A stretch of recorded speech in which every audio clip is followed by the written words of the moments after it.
What's better, an IVA or a debt management plan? Today I'll compare the two and give my honest and biased opinion. Hey guys, it's Scott here from MoneyNerd, and today I'm going to be talking about the differences between an IVA and a debt management plan. So let's jump straight into it. Both of these help you make affordable repayments towards your debt, but they work in totally different ways. I've broken their differences down into 3 key points. Difference number 1, an IVA is a form of insolvency, kind of like bankruptcy, which also makes it legally binding. A debt management plan is an informal arrangement with your creditors that's not legally binding. An IVA requires a lot of commitment, both financially and in terms of your lifestyle, plus you'll be signed up for up to 5 or 6 years, whereas a debt management plan is more informal and normally much more straightforward, although that does mean that you get less safety measures. For instance, your home isn't protected from being repossessed with a debt management plan, where it is with an IVA. Generally speaking, a debt management plan is better if you've only got a small amount of debt or just one creditor. If you owe multiple people, then there's a chance that an IVA might suit you better, especially if you have large amounts of debt. However, let's say you owe only one person. Pretend you owe,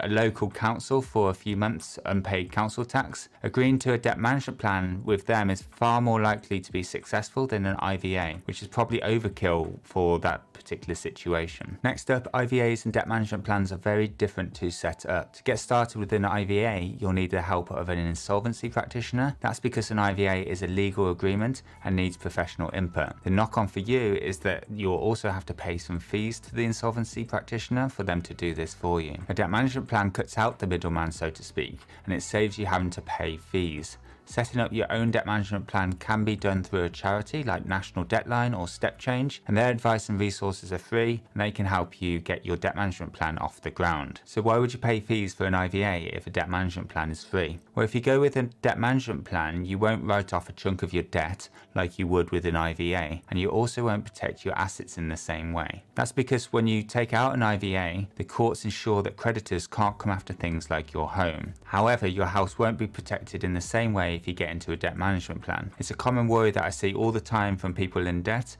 so if you're facing the prospect of your house being repossessed, then maybe a debt management plan isn't the right solution for you. The third difference is a debt management plan doesn't stop your creditors from chasing you for repayments, whilst an IVA does. One of the biggest selling points of an IVA is that once it's started, your creditors are no longer allowed to contact you or chase you for debts. That means no more phone calls, no more text messages, no more letters, no more emails, no more knocks on the door. They've agreed to the IVA and they're legally bound to honour it, just like you. That's a massive relief if you've been chased for months by intimidating debt collectors. However, a debt management plan is not legally binding, which means that even if your creditors agree to it, technically they can still contact you about your debts and even add interest charges. The truth is, if your creditors have agreed to your debt management plan, then they'll normally stop contacting you, and they might even stop or lower the interest and charges, but it's not guaranteed in the same way as an IVA, so you can't rely on it. You may well be paying your debt management plan every month and still receive letters from your creditors, but hopefully the letters won't be threatening and they'll be simply updates on your account or about your debts not being covered by your debt management plan. But there's still lots more to learn about getting out of debt, especially when it comes to IVAs. In fact, there's 3 traps with IVAs that almost everyone misses. Just click here on the video and you can learn about how to avoid them. If it's not showing here, I'll link it in the description below. Plus, if you want to find out if you're eligible for an IVA or debt management plan, then I've got a simple calculator that you can try out.